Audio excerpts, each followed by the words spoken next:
साथियों, जैसे कि हमने लास्ट वीडियो में आपको जानकारी दी है कि उत्तर प्रदेश में भारत छोड़ो आंदोलन की क्या भूमिका रही, उससे संबंधित ही हमने और भी आंदोलन पर आपके साथ चर्चा कर चुके हैं। आज जो हमारी चर्चा रहेगी वह रहेगी क्रांतिकारी आंदोलन की, कि क्रांतिकारी आंदोलन की क्या भूमिका है। और भी सारे आंदोलन हो रहे थे, लेकिन क्रांतिकारी जो आंदोलन रहे उनकी भूमिका कुछ अलग बनती है, और उत्तर प्रदेश में इन सब की क्या एक तरीके से भूमिका रही है, उस पर हम चर्चा करेंगे कि ठीक है, कौन जाएगा तुम्हारे साथ? मैं जाऊंगा। नहीं सुखदेव, पार्टी में मेरे बाद मेरी जगह सुखदेव लेगा। ये दो तरफा लड़ाई होगी। हम लोग अंदर से प्रचार करेंगे, आप लोग बाहर से पार्टी का एक्शन जारी रखेंगे। भगत के साथ नहीं जाऊंगा। अंग्रेजी बोलनी पड़ेगी, बैठ जाओ। भगत जो कुछ भी अंग्रेजी में लिख के देगा उसको अच्छी तरह से याद करके बोल दूंगा। हमेशा ये मरने के लिए इतना उतावला क्यों रहता है? बस एक बार देश के लिए मर जाऊं, फिर चैन से जीता रहूंगा। क्रांतिकारी गतिविधियों का उदय का क्या कारण रहा? उदय का कारण ये रहा कि उदारवादियों की असफलता के पश्चात उस समय जितने भी लोग थे उदारवादी और उग्रवादी दल में बढ़ चुके थे। तो उदारवादियों की असफलता के पश्चात जो युवा राष्ट्रवादियों का मोह भंग होने लगा था, कि उदारवादी ब्रिटिश सरकार की जो रणनीतियां थी उनका विरोध सही से नहीं कर पा रहे थे। उसके उपरांत ही आंदोलन के नेताओं का युवा शक्ति एवं ऊर्जा का सही प्रयोग नहीं कर रहे थे, वो लोग उसमें असफल रहे थे। वही शांतिपूर्ण आंदोलन की संभावना समाप्त हो रही थी, कि जितने भी शांतिपूर्ण आंदोलन कर रहे थे उदारवादी लोग थे, वो एक तरीके से वो एक सब्र का बांध टूटना जिसको बोलते ना, वो हो रहा था। वह युवा राष्ट्रवादियों का प्रभावी संगठन बनाने में राष्ट्रवादी नेताओं की असफलता रही थी।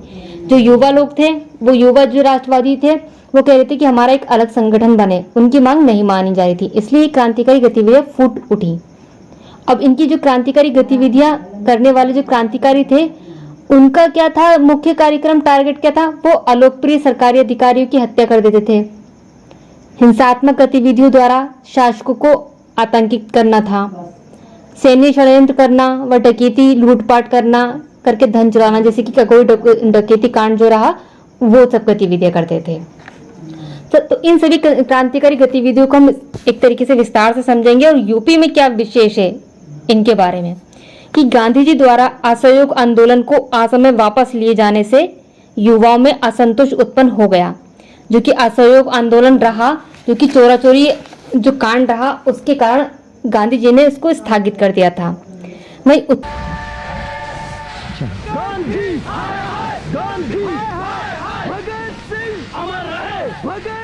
उत्तरी राष्ट्रवादियों का मुख्य केंद्र था, कि उत्तर प्रदेश में मुख्य क्रांतिकारी रहते थे, वो एक तरीके से मुख्य भूमिका के रूप में ये क्षेत्र आपका प्रभाव छोड़ रहा था। वही 1924 में कानपुर में हिंदुस्तान रिपब्लिक एसोसिएशन की स्थापना की गई। इसमें उत्तर प्रदेश के राम प्रसाद बिस्मिल, चंद्रशेखर आजाद, सचिंद्र सान्याल आदि क्रांतिकारी थे। इस एसोसिएशन के सेनापति चंद्रशेखर आजाद थे, जो कि आपकी हिंदुस्तान रिपब्लिक एसोसिएशन रही। इसके जो एक तरीके से मुख्य जो कोर थे, एक तरीके से नींव पॉइंट का जो काम कर रहे थे, वो सेनापति चंद्रशेखर आजाद थे, और इनका मुख्यालय आगरा था। और ये हमारी पार्टी के नाम में साफ नजर आना चाहिए। इसलिए हिंदुस्तान रिपब्लिकन एसोसिएशन को अब हिंदुस्तान सोशलिस्ट रिपब्लिकन एसोसिएशन बनाना है।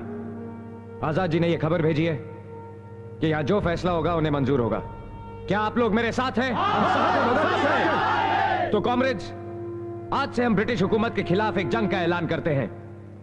हमारा पहला हमला होगा साइमन कमीशन पर। इस मोर्चे में हम लाला लाजपत राय जी के साथ खड़े रहेंगे। हिंदुस्तान सोशलिस्ट रिपब्लिक था। वही दूसरी घटना क्या होती है कि 1928 में इस एसोसिएशन का दिल्ली के फिरोज शाह कोटला में एक सम्मेलन हुआ, जिसमें इसका नाम बदलकर हिंदुस्तान सोशलिस्ट रिपब्लिक एसोसिएशन कर दिया गया। इस एसोसिएशन के कुछ सदस्यों ने 9 अगस्त 1925 को लखनऊ के, जो कि उत्तर प्रदेश में स्थित है, लखनऊ के निकट ककोरी में ट्रेन से सरकारी खजाना को लूटने का कार्य किया।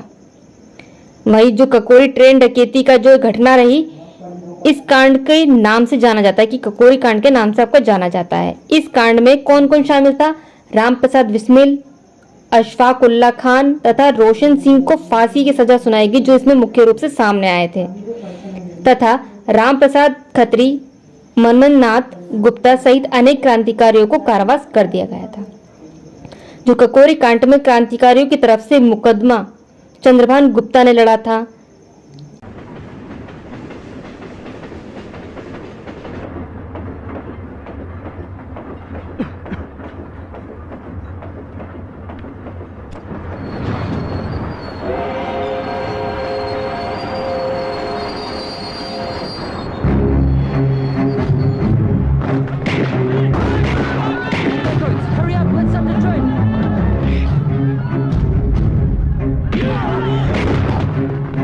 तथा जयदेव कपूर के सहयोग से 8 अप्रैल 1929 को भगत सिंह और बटुकेश्वर दत्त ने केंद्रीय विधानमंडल में बम फेंका था। ये भी घटना कहाँ की है आपकी? ये भी घटना आपकी उत्तर प्रदेश की है। ये बम सहारनपुर में बनाया गया था, जो कि उत्तर प्रदेश में है। सहारनपुर में क्रांतिकारियों द्वारा बम फैक्ट्री स्थापित की गई थी।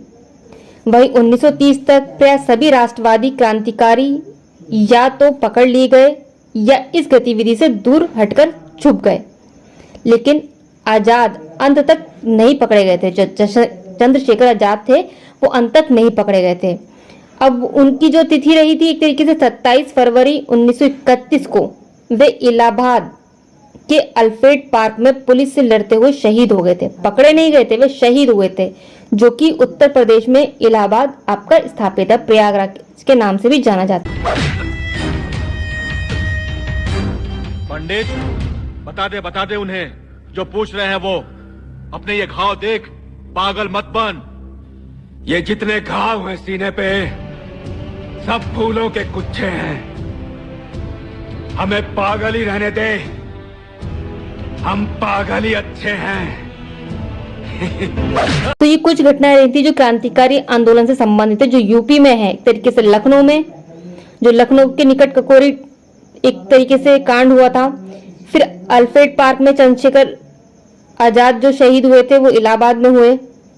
भाई जो बम फेंका गया भगत सिंह द्वारा, वो केंद्रीय विधानमंडल में जो वो सहारनपुर में बना। इस तरीके से कुछ कुछ स्थान है जो उत्तर प्रदेश में महत्वपूर्ण भूमिका निभाते हैं, जो कि आपके एक तरीके से उत्तर प्रदेश की एक अलग क्रांतिकारी अलग को प्रदर्शित करते हैं। ये रहा हमारे क्रांतिकारी आंदोलन से संबंधित आपका चर्चा। आप हमारे साथ इसी तरीके से बने रहिए, हम और भी भूमिका को आपके साथ साझा करते रहेंगे जो आपके उत्तर प्रदेश से संबंधित है, जो महत्वपूर्ण भूमिका आपको एक तरीके से क्वेश्चन के रूप में व्यक्त करते हैं। जय हिंद, जय भारत।